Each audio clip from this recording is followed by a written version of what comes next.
नमस्कार।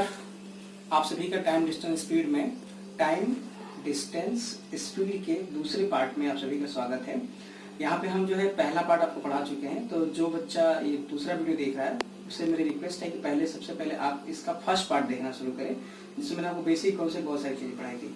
Basic concept मैंने आपको टेबल सिखाया था और कैसे कन्वर्ट करते हैं वहाँ तक मैंने सिखा रखा था। सेकेंड पार्ट में मैंने आपसे बता रखा था कि हम लोग कॉन्स्टेंट थ्योरी पढ़ेंगे। तो आइए देखते हैं कॉन्स्टेंट थ्योरी क्या होती है। कॉन्स्टेंट थ्योरी मतलब ये कोई नई थ्योरी नहीं है, जो कि आप लोग बचपन में पढ़ चुके होंगे, और उसी का थोड़ा सा इलेबोरेशन पार्ट है। तो कॉन्स्टेंट थ्योरी में सबसे पहला जो थ्योरी है वो ये है कि सबसे पहले आपसे कहा जाए कि अगर डिस्टेंस कांस्टेंट हो जाए, क्या हो जाए, डिस्टेंस जो है वो कांस्टेंट हो जाए। Distance, if distance is constant, distance क्या हो जाए, कांस्टेंट हो जाए। तो डिस्टेंस कांस्टेंट होने का मतलब ये कि दूरी क्या हो, निश्चित हो जाए। मतलब हम ये लिख सकते हैं कि अगर दूरी क्या हो, दूरी जो है दूरी निश्चित हो जाए तो क्या होगा, दूरी निश्चित हो जाए तो क्या होगा। आप बताओ, आप खुद सोच के देखो कि अगर मान लो कि दूरी फिक्स कर दिया जाए अगर कहीं पर, जैसे मैंने कहा कि एक बच्चा यहाँ पर है, आप मेरी बात ध्यान से देखिएगा। हमने कहा एक बच्चा है, ये एक बच्चा है और इस बच्चे को अपने स्कूल की तरफ जाना है। ये इसका स्कूल है, ठीक है, ये स्कूल है और ये बच्चा है और ये स्कूल है। तो आप सभी को पता है ना कि स्कूल, कॉलेज, मॉल और जो है हमारा घर और जो है किसी भी चौराहे से, अच्छा कोई भी जो है स्कूल, कॉलेज की दूरी हमेशा हमारे घर से क्या होती है, फिक्स होती है। जिन जगहों पर आप बार बार जाने की कोशिश करते हैं वो जगह क्या होती है, फिक्स होती है। जैसे मैं मानूं कि ये बच्चा यहाँ से रेगुलर ये अपने स्कूल की तरफ जाता था, ये क्या है, इसका स्कूल मान लिया हमने, स्कूल है। ये बच्चा इस अपने घर से, ये मान लो इसका घर है, ठीक है, घर है, घर से स्कूल के बीच की दूरी तो हमेशा फिक्स होती है ना, होती है। मान लो हमने कहा कि ये इसकी स्कूल के बीच की दूरी जो है 5 किलोमीटर है। कितना किलोमीटर, 5 किलोमीटर। तो आप ये कह सकते हैं कि सर अगर ये दूरी फिक्स है, वो तो हमेशा होता ही है, स्कूल से कॉलेज की दूरी हमारी हमेशा फिक्स होती है घर से। अब देखो अगर इसकी स्पीड की मैं बात करूं, किसी दिन अगर ये पैदल जा रहा है, पैदल रेगुलर जाते बच्चे होते हैं स्कूल, साइकिल से, पैदल, गाड़ी से जाते हैं। तो बेसिकली मान लो अगर ये पैदल जाए तो पहले दिन इसकी स्पीड देखो, अगर ये स्पीड मान लो, इसकी अगर स्पीड में मानू 5 किलोमीटर प्रति घंटे की स्पीड से चले, 5 किलोमीटर प्रति घंटे की स्पीड से अगर ये चलता है, अगर इसकी स्पीड है, तो आप बताओ ये इस घर से अगर 5 किलोमीटर प्रति घंटे की स्पीड से चलेगा तो 5 किलोमीटर दूरी तय करने में इसके द्वारा कितना समय लगेगा। तो आप कहोगे गुरुजी समय लगेगा, समय इसको लगेगा 1 घंटा लगेगा ना भाई। आप बताओ अगर ये घर से 5 किलोमीटर प्रति घंटे की स्पीड से 5 किलोमीटर दूरी तय करे तो 1 घंटे में तय कर लेगा ना। कैसे कर लेगा, आप सभी को पता है time is equal to distance upon speed. ये हमने आपको बेसिक फॉर्मूला बता रखा था बहुत पहले, ठीक है। Time is equal to distance upon speed के हम सिर्फ निकाल लेंगे 1 घंटा। तो आपने देखा कि अगर वो 5 की स्पीड से जाए तो 1 घंटा पहुंच जाए। अगर मैंने कहा नहीं नहीं नहीं, आप देखो सोचो, अगर ये मान लो 10 किलोमीटर प्रति घंटा, थोड़ा सा स्पीड अपनी डबल कर ले, 10 किलोमीटर प्रति घंटे की स्पीड से जाए तो कितने घंटे पहुंचेगा। तो आप कहोगे सर समय उसको सिर्फ आधे घंटे का समय लगेगा, लगेगा ना भाई, मतलब 30 मिनट का समय लगेगा या 1/2 घंटे का समय लगेगा, ये लगेगा। तो आपने यहाँ देखा क्या, आपने ये देखा कि अगर किसी भी डिस्टेंस, किसी भी दो ऑब्जेक्ट के बीच की डिस्टेंस अगर कांस्टेंट हो जाए तो उसके स्पीड का इनवर्सली प्रोपोर्शनल क्या हो जाता है, टाइम हो जाता है। मतलब अगर दूरी बढ़ाओगे, सॉरी अगर चाल बढ़ाओगे तो समय कम लगेगा, अगर समय ज्यादा लगा इसका मतलब क्या है, चाल कम है, ठीक है। तो कैसे, आपने देखा सबसे पहला अगर मैं पूछूं, पहली अगर इसकी स्पीड जो थी सबसे पहले वो 5 थी तो समय कितना लगता था, 1 घंटा। दूसरी वाली स्पीड इसकी कितनी है, 10 किलोमीटर प्रति घंटा, तो समय कितना लगा, 30 मिनट या आधे घंटा। आपने देखा यहाँ पे। तो क्या टोटल बातें क्या निकल के आ रही है, टोटल बातें निकल के आ रही है कि अगर डिस्टेंस, ये जो लाइन है, अगर ये जो लाइन हम आपसे बात कर रहे हैं, अगर डिस्टेंस क्या हो, कांस्टेंट हो जाए तो स्पीड जो है, स्पीड क्या होती है, speed inversely proportional to the time. आप समझ पा रहे हैं, इस लाइन को आप लिख लीजिए, समझ रहे। मतलब अगर स्पीड को तुम बढ़ाओगे, अगर स्पीड क्या होगा, स्पीड अगर बढ़ेगा, स्पीड अगर बढ़ेगा तो टाइम क्या होगा, जो है कम लगेगा, नीचे जाएगा। अगर स्पीड क्या है, कम होगा तो टाइम क्या होगा, ज्यादा लगेगा। आप समझ पा रहे हैं, ये इनवर्सली प्रोपोर्शनल कॉन्सेप्ट समझ पाए। मतलब अगर किसी भी जो है ऑब्जेक्ट की स्पीड बढ़ा दो तो टाइम क्या होगा, कम होगा। अगर मतलब टाइम ज्यादा लग रहा है इसका मतलब स्पीड क्या है, कम है। ये कब, कौन से केस में है, केस नंबर 1, जब स्पीड डिस्टेंस क्या हो, कांस्टेंट हो। तो आप ये लिख लीजिए, डिस्टेंस जब कांस्टेंट होती है तो speed is inversely proportional to the time. This is the first concept. ठीक है, अब मैंने आपको एग्जांपल बना के दिखाया, आपको समझ में आया होगा। ठीक है, अब देखो दूसरा क्या कॉन्सेप्ट है। दूसरा जो हमारे पास है वो ये है कि दूसरा हमारे पास है कि अगर मान लो हमारे पास जो है स्पीड कांस्टेंट हो जाए। अगर मैंने कहा स्पीड इज कांस्टेंट, अगर स्पीड कांस्टेंट मतलब अगर हमारी चाल क्या हो, चाल अगर हमारी निश्चित हो जाए, चाल हमारी अगर निश्चित हो जाए तो क्या होगा, चाल निश्चित। ठीक है, तो चाल निश्चित का मतलब अब इस चीज को हम कहाँ लिखेंगे, इस चीज को हम लोग जो है यहाँ पे कर लेते हैं। अगर चाल हमारी क्या हो, निश्चित हो जाए, इस बात को हम यहाँ लिखेंगे। चाल निश्चित का मतलब आप खुद समझो कि अगर मैंने कहा चाल अगर निश्चित हो जाए, आप खुद सोच के देखो कि जिस स्पीड से हम चल रहे हैं, मान लो मैं इस पॉइंट से इस पॉइंट की तरफ जा रहा हूँ, मतलब मैं एक व्यक्ति हूँ, मैं एक व्यक्ति हूँ और मैं इस स्पीड से एक बाइक पर बैठ करके, ये बाइक है और ये बाइक जो है, ये बाइक इस तरह की है और हैंडल पकड़ के मैं जा रहा हूँ बाइक से, और जिसकी स्पीड क्या है, फिक्स है, 40 किलोमीटर प्रति घंटे की स्पीड से हमेशा हमारी स्पीड रहेगी 40 किलोमीटर। तो आप सोचो यार 40 किलोमीटर से अगर चल रहा हूँ तो 1 घंटे में कितनी दूरी तय करूंगा। पहले घंटे में मतलब 1 घंटा में हमारे द्वारा जो तय की गई दूरी है, आप सोचो 1 घंटे में दूरी कितना आएगा, 40 किलोमीटर होगा ना। 2 घंटे में कितना आएगा, अगर उसी स्पीड से कांस्टेंट है, क्योंकि जो स्पीड हमारी क्या है, कांस्टेंट है। 2 घंटे में 80 किलोमीटर मतलब 40 किलोमीटर और तय हो जाएगी। 3 घंटे में अगर मैं पूछूं तो 120 किलोमीटर होगा, ऐसे ही बढ़ते जाएंगे 40 40 40 40। आप समझ पा रहे? इसका मतलब सर आपने क्या देखा बेटा, आप यहाँ पे समझ पा रहे हैं मैं क्या कहना चाह रहा हूँ। हमारी स्पीड क्या है, हमारी स्पीड जो है 40 किलोमीटर क्या है, ये फिक्स है ना, इसको कोई चेंज नहीं होना है, ये फिक्स है। अब 1 घंटा में कितना दूरी तय करेंगे हम, 40 किलोमीटर, कोई दिक्कत नहीं। 2 घंटे में कितना दूरी तय करेंगे, 80 किलोमीटर। 3 घंटे में कितना दूरी तय करेंगे, 120 किलोमीटर। तो आप देख क्या रहे हैं, आप ये देख रहे हैं कि अगर समय बढ़ा रहे हैं तो स्पीड भी क्या हो रहा है, मतलब समय अगर हम बढ़ा रहे हैं तो डिस्टेंस भी क्या हो रहा है, ज्यादा हो रहा है। अगर हम यहाँ पे डिस्टेंस ज्यादा कवर कर रहे हैं तो टाइम भी क्या लग रहा है, ज्यादा लग रहा है। आप देखो 1 घंटा में 40 किलोमीटर, कोई दिक्कत नहीं। तो 2 घंटा आपने समय बढ़ाया तो डिस्टेंस भी क्या हुई, बढ़ गई। इसका मतलब हम यहाँ पे क्या निर्णय निकाल सकते हैं यहाँ से, तो हम ये कह सकते हैं कि जब कभी स्पीड अगर कांस्टेंट हो जाए तो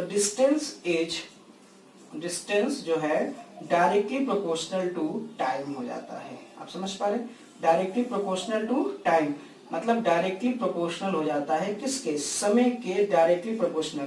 मतलब इसका क्या मतलब है, इसका मतलब है कि अगर डिस्टेंस तुम अगर बढ़ाओगे तो टाइम भी क्या लगेगा, ऊपर होगा। अगर आप डिस्टेंस को घटाओगे तो टाइम भी क्या लगेगा, कम लगेगा। आप ये बात समझ रहे हैं मेरी बात, कोई दिक्कत नहीं। एग्जाम्पल था, अगर मान लो हम यहाँ पे 40 किलोमीटर की स्पीड से दौड़ रहे हैं तो 1 घंटा में 40, 2 घंटा में 80, 3 घंटे में 120, यानी कि समय बढ़ा तो हम दूरी भी ज्यादा तय करेंगे। वही चीज, distance is directly proportional to the time. तीसरे नंबर का क्या कॉन्सेप्ट है, और तीसरा कॉन्सेप्ट यहाँ पे हम बगल में लिख दे रहे हैं। थर्ड नंबर का जो कॉन्सेप्ट है, आप इसको कॉपी पर लाइन बाय लाइन लिखिएगा। सबसे पहला ये था, दूसरे नंबर पे ये तीसरा है।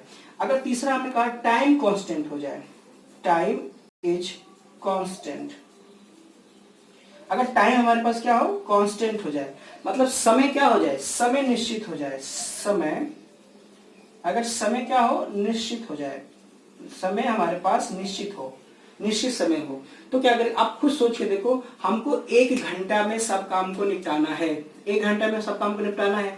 इसका मतलब हमने 1 घंटा आपको दे दिया। तो 1 घंटा देने का मतलब क्या समझ रहे, 1 घंटा देने का मतलब ये हुआ कि आपको 1 घंटे में, देखो आप खुद समझ के देखो, अगर 1 घंटा आप कहीं बैठे रहोगे तो भी वेस्ट हो जाएगा। 1 घंटा कहीं चलते रहोगे तो कुछ दूर भाग जाओगे, नहीं भाग जाओगे, समय फिक्स है। आप मेरी बात समझ रहे हैं। अरे आप 1 घंटा सोच के देखो, मैंने 1 घंटा आपको दे दिया, फ्री हैं आप एकदम, बैठे रहो तब भी निकल जाएगा। कहीं दौड़ के भागते चलो, जैसे मदन मोहन मालवीय बीएचयू के जिन्होंने जो है वो बीएचयू बना था 1916 में, तब उन्होंने पैदल पैदल चल के, हमारे यहाँ कहावते हैं कि पैदल पैदल चल के उन्होंने किया, यानी कि चलो, मतलब क्या हुआ, समय फिक्स है, 1 घंटा ही आपके पास है, जितना काम करना है कर डालो। इसका मतलब जितना तेजी से दौड़ोगे उतना ही दूरी क्या होगा, ज्यादा तय करोगे। सेम सिस्टम, अगर समय निश्चित है तो डिस्टेंस जो है, distance is directly proportional to speed. मतलब अगर हम स्पीड को बढ़ाएंगे, दूरी ज्यादा अगर तय करनी हो तो क्या करना पड़ेगा, इस चाल बढ़ानी पड़ेगी। यानी कि अगर तुम चाल को बढ़ाओ तो दूरी क्या होगा, ज्यादा होगा, चाल को घटाओ तो दूरी क्या होगी, कम तय करनी पड़ेगी हमें। आप समझ पा रहे हैं? यानी कि अगर टाइम अगर कांस्टेंट हो जाए तो distance is directly proportional to speed. पहला ये तीसरा है। दूसरा क्या था, अगर हमारे पास स्पीड कांस्टेंट हो जाए, जो मैंने आपको पढ़ाया था स्पीड कांस्टेंट, तो distance is directly proportional to time. अगर डिस्टेंस कांस्टेंट हो जाए तो speed is inversely proportional to जो है टाइम। तो ये तीन बेसिक कॉन्सेप्ट है और इस पे बेसिक क्वेश्चन हम लगाने अब शुरू करते हैं। तो सबसे पहले आप इस चीज को छाप लीजिए और इस पे आप इसको बार बार देखिए और इस बात को एग्जाम्पल से समझने की कोशिश करिए, तो आपको आसानी से सब समझ में आएगा। ठीक है, तो अब इस पे क्वेश्चन हम लोग लगाएंगे। तो क्वेश्चन शुरू करेंगे इसके बाद जो है क्वेश्चन नंबर 1। क्वेश्चन नंबर 1 शुरुआत करेंगे हम लोग। तो क्वेश्चन नंबर 1 में आप यहाँ देख सकते हैं कि एक लड़का जो है एक बच्चा, एक बालक है, ये एक बालक है। बालक क्या करता है कि अपने घर से, ये उसका घर है, घर से स्कूल जो है वो ये स्कूल है, घर से स्कूल रेगुलर, घर से स्कूल अगर 30 किलोमीटर के स्पीड से जाता है और 20 किलोमीटर प्रति घंटे के स्पीड की है, इससे आता है, मतलब यहाँ जाता है और आता है, समझ रहे? जाए और आए दोनों की स्पीड है। जाने की स्पीड मैं यहाँ पे लिख रहा हूँ सही से। जाने वाली स्पीड जो है 30 किलोमीटर प्रति घंटे की स्पीड से जाता है और आने वाली स्पीड जो है 20 किलोमीटर प्रति घंटे की स्पीड से। आने और जाने में इसको टोटल टाइम जो है, टाइम इसको 5 घंटे का लगता है। कितने घंटे का? 5 घंटे का। तो बताइए कि इन घर से स्कूल के बीच की डिस्टेंस कितना है? तो आपसे क्वेश्चन क्या पूछा गया? डिस्टेंस बता दो। समझ पाए? डिस्टेंस कितना होगा? Question mark. तो देखो यार, ये क्वेश्चन है, क्वेश्चन नंबर 1 है। आपने इसमें क्या देखा? इसमें देखा कि ये घर से और स्कूल के बीच का डिस्टेंस क्या है? फिक्स है ना? फिक्स है कि नहीं? बताओ, एक बार जाता है और एक बार आता है, एक बार जाए एक बार आए, यानी कि वही दूरी को आ रहा है जा रहा है। याद है मैंने पहले वाले कॉन्सेप्ट बताया था आपको। तो क्वेश्चन नंबर 1 कैसे लगाएंगे? इसको लगाने का मैं 3 खाका खींच ले रहा हूँ। एक जो यहाँ पे पहला मेथड हम लगाएंगे फर्स्ट मेथड के तहत, ठीक है। दूसरा यहाँ पे सेकेंड मेथड के तहत लगाएंगे, क्या हो सकता है, ठीक है। और तीसरा हम जो है थर्ड मेथड के तहत लगाएंगे, थर्ड मेथड के तहत लगाएंगे, ठीक है। तो पहला मेथड क्या होगा? जो सबसे पता है कि सबसे ज्यादा कि नेचुरल जो इसका मेथड है वो क्या है? मान लो लेट डी डिस्टेंस है, माना है हमने, लेट डिस्टेंस कितना है? डी तय करता है, तय कर रहा है।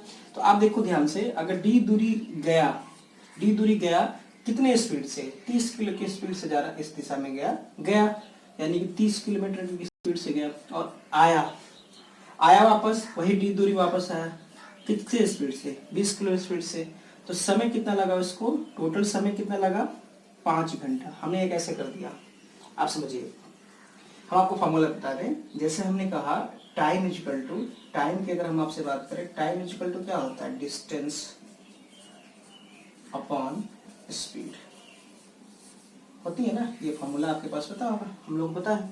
यही वाला फॉर्मूला मैंने हर जगह पे लगाया। जैसे डिस्टेंस मैंने माना है इसको, माना डिस्टेंस क्या है? डी है, और डी दूरी अगर 30 की स्पीड से जाएगा तो टाइम में तो निकलेगा, यहाँ पे निकलेगा ना। एक समय ये मतलब गया और आया दोनों मिला करके 5 घंटे का समय लगता है, 5 आवर्स का समय लगता है। कोई दिक्कत नहीं ना।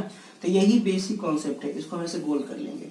समझ पा रहे? ये तरीका आपको याद रखना है। सॉल्व कैसे होगा? आप दोनों का एलसीएम लेंगे तो नीचे क्या आएगा? जो है एलसीएम 60 हो जाएगा, ठीक। और ऊपर आ जाएगा यहाँ पे 2d plus 3d equal 5r। आप समझ पा रहे? 5 मतलब 5 घंटा। ये क्या हो जाएगा? 5d इक्वल 300, ठीक है। तो d इक्वल टू 60 किलोमीटर जो है किलोमीटर की दूरी था इसका। आप समझ पा रहे हैं?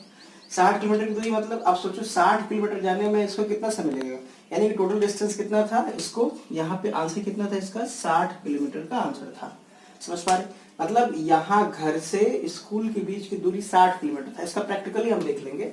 आप सोचो घर से दूरी अगर 60 किलोमीटर हमारा आंसर है, 60 किलोमीटर मैंने मान लिया 60 किलोमीटर आंसर है, तो अब अगर आप 30 किलोमीटर प्रति घंटे की स्पीड से चलोगे तो समय कितना लगेगा? 60 किलोमीटर दूरी 30 किलोमीटर की स्पीड से 2 घंटा लगेगा, 2 घंटा जाने का इधर 2 घंटा, और 60 किलोमीटर की ही दूरी 20 किलोमीटर प्रति घंटे की स्पीड से तय करोगे तो कितना घंटा? 3 घंटा आने का, तो टोटल टाइम 5 घंटा। सही है, ठीक है। ये ऑप्शन। सेकेंड मेथड क्या होगा इसका, आइए समझते हैं। सेकेंड मेथड में आपको क्या समझना है, कॉन्सेप्ट आप स्टेप मेथड। तो मैं छोटा सा बात बता दे रहा हूँ, बाकी का मैं अलग से उसको कॉन्सेप्ट आप जो है डंडा मेथड पढ़ाऊंगा। तो आपको क्या करना है, ऐसे जो है आपने टाइम बॉक्स में पढ़ रखा होगा, डंडा बना लिया, और हमेशा मैं यहाँ पे लिख रहा हूँ, हमेशा आपको ऐसे लिखना है, हमेशा, ठीक है ना, ऑलवेज। ऑलवेज की हमने बात किया, ऑलवेज यहाँ पे क्या होगा, हमेशा स्पीड होगी, ठीक है, यहाँ पे हमेशा टाइम होगा, यहाँ पे हमेशा डिस्टेंस होगी। समझ पा रहे हैं, ये बात आप याद रखिए। यहाँ पे हमेशा स्पीड, यहाँ पे हमेशा टाइम, यहाँ पे हमेशा डिस्टेंस। इसी बात को आपको याद रखना। अब बाकी का मैं इसका कॉन्सेप्ट अलग से आपको पढ़ाऊंगा। तो ये कॉन्सेप्ट है थोड़ा सा सेकंड मेथड में, आपको याद रखना है, ठीक है। कैसे करेंगे, ऐसे डंडा बना लिया हमने। पहली स्पीड कितने से गया था, 30 किलोमीटर प्रति घंटे के स्पीड से। दूसरा स्पीड कितना था, 20 किलोमीटर प्रति घंटे के स्पीड से था। इन दोनों का एलसीएम ले लो, क्या आ जाएगा, 60 किलोमीटर आएगा ना। 30 और 20 कैल्शियम अगर आप निकालेंगे तो 60 आएगा। अब देखो 30 की स्पीड से जाएगा तो कितना समय लगेगा, 2 घंटा। 20 की स्पीड से जाएगा तो कितना समय लगेगा, 3 घंटा लगेगा ना। आप समझो, ये जो दोनों स्पीड यहाँ पे है ना, ये जो वर्ड हमने लिखा था, स्पीड होगा, यहाँ पे टाइम होगा, यहाँ डिस्टेंस होगा। तो यहाँ पे देखो 30 के और 20 के स्पीड से हुआ, दोनों का क्या निकाला मैंने, इन दोनों का एलसीएम निकाल लिया हमने। इसको मिटा देते हैं, ज्यादा नहीं लिखेंगे। दोनों का एलसीएम कितना होगा, 60 किलोमीटर डिस्टेंस। अब देखो टोटल टाइम, असली बात टाइम पे आके फंस रही है। टोटल टाइम कितना है, 5 आवर। 5 आवर यानी कि 5 आवर नहीं, 5 यूनिट है। 5 यूनिट की कीमत 5 घंटा है, तो 1 यूनिट की कीमत 1 घंटा होगा, एक ही तो होगा, ठीक है ना। यानी कि अगर 1 का मल्टीपल यहाँ करेंगे तो 60 किलोमीटर दूरी, आंसर। समझ पा रहे, 5 यूनिट बराबर 5, तो 1 यूनिट बराबर 1, 1 का मल्टीपल करिए 60, आंसर, ठीक है ना। ये दूसरा मेथड है डंडा वाला, मैं इसको अलग से आपको पढ़ाऊंगा कैसे होता है, ठीक है। थर्ड मेथड क्या होगा, थर्ड मेथड जो था कांस्टेंट नियम। थर्ड मेथड में कौन सा था, कांस्टेंट नियम। यहाँ पे कांस्टेंट क्या है, यहाँ पे कांस्टेंट है, अगर देखा जाए तो कांस्टेंट डिस्टेंस है ना, डिस्टेंस तो फिक्स है ना, आने और जाने का डिस्टेंस क्या है, डिस्टेंस फिक्स है, फिक्स्ड है, यहाँ पर डिस्टेंस फिक्स है। तो इस तरफ क्या लिख लो, इस तरफ स्पीड लिख लो, और इधर क्या लिख लो, टाइम लिख लो। लिखेंगे, एक जो है जाने की स्पीड 30, आने की स्पीड 20। अगर मैं आपसे रेशियो पूछूं यहाँ पर टाइम का, तो क्या होगा, यहाँ पे 2 और यहाँ पे 3 होगा। अगर मैं 0 को काट दूं यहाँ से, यहाँ का जो 0 है ना, अगर मैं 0 को हटा दूं तो 2 और 3। और टाइम क्या होता है, डिस्टेंस अगर कांस्टेंट हो तो time is inversely proportional to the speed, मैंने पढ़ाया था आपको, 2 आएगा। अब देखो, अगर मैं पूछूं कि समय हमें कितना मिलता था, 5 घंटा, यानी कि 2 और 3 मिलके कितना बन रहा है, देखो यहाँ पे 2 और 3 5 बराबर 5, तो 1 बराबर कितना होगा, 1 होगा। यानी कि जो है 1 बराबर 1 है, तो यहाँ 2 का मल्टीपल 2 यानी 2 सही है, और 3 का मल्टीपल 1 यानी ये भी सही है। यानी कि अगर मैं पूछूं आपसे कि इसका, अब देखो डिस्टेंस का फॉर्मूला क्या होता है, डिस्टेंस क्या होगा, डिस्टेंस इज इक्वल टू जो होता है वो होता है स्पीड इनटू टाइम। ये होता है ना, ये बचपन की बातें हैं। डिस्टेंस दूरी बराबर चाल इंटू समय, सबको पता है। तब देखो यहाँ पे 30 का मल्टीपल 2 से करेंगे तो क्या आएगा, 60 किलोमीटर गया, और 20 का मल्टीपल 3 से करेंगे तो कितना आएगा, 60 किलोमीटर आया। 60 किलोमीटर गया और 60 किलोमीटर आया। आप समझ पा रहे हैं, फिर से समझ लो, अगर आपको नहीं समझ में आया होगा तो मैं भी समझाता हूँ। स्पीड 30, गया 30, आया 20। इन दोनों का रेशियो क्या होगा, अपोजिट होता है। स्पीड जो है टाइम का अपोजिट, टाइम जो है स्पीड का अपोजिट होता है। तो यहाँ पे 2 और 3, अब इस ये चेक कर लो कि क्या ये 2 और 3 मिल करके 5 घंटे के बराबर है, जो मैंने दिया था क्वेश्चन में। यस बराबर है 5 बराबर 5, 1 बराबर है 1 का मल्टीपल करा दो तो 2 सही है, 3, तो यानी कि इसका गुणा करा दो, क्योंकि distance is equal to speed into time. 60 kilometre 60 kilometre 60 kilometre, answer. तो पहला तरीका बेसिक नियम था जो आप देख रहे हैं, बेसिक नियम से मैंने लगाया। दूसरा मैंने आपको जो है वो स्ट्रिक्ट मेथड से बताया, और ये मैं अलग से पढ़ेंगे हम लोग, इसको भी अलग से पढ़ेंगे। क्वेश्चन खाली नॉर्मल था देखने का, और दूसरा क्वेश्चन ये था, ठीक है। तो ये होप कि आप ये समझ पा रहे होंगे। बाकी दूसरे क्वेश्चन में ये वाला मेथड अगर नहीं समझ में तो समझाएंगे, ठीक है। दूसरा क्वेश्चन आपके सामने लिख रहे हैं। Thank you. और ये वीडियो जो है आप ज़्यादा से ज़्यादा शेयर करिए, और इसका अगला कॉन्सेप्ट जो है, इसका थर्ड पार्ट मैं आपको बना के दिखाऊंगा, जिसमें मैं स्ट्रीट जो मैंने बताया था डंडा वाला नियम जो है, ये मैं अलग से पढ़ाऊंगा आपको, कैसे इसके समझेंगे। और साथ में जो ये रेशियो वाला मेथड है ना, देखो ये है, ये स्ट्रीट मेथड है, और ये क्या है, रेशियो मेथड है। तो इन दोनों को अलग अलग तरीके से हम पढ़ेंगे अगले वीडियो में। Thank you so much, share and subscribe जरूर करिए। धन्यवाद आपका, थैंक यू।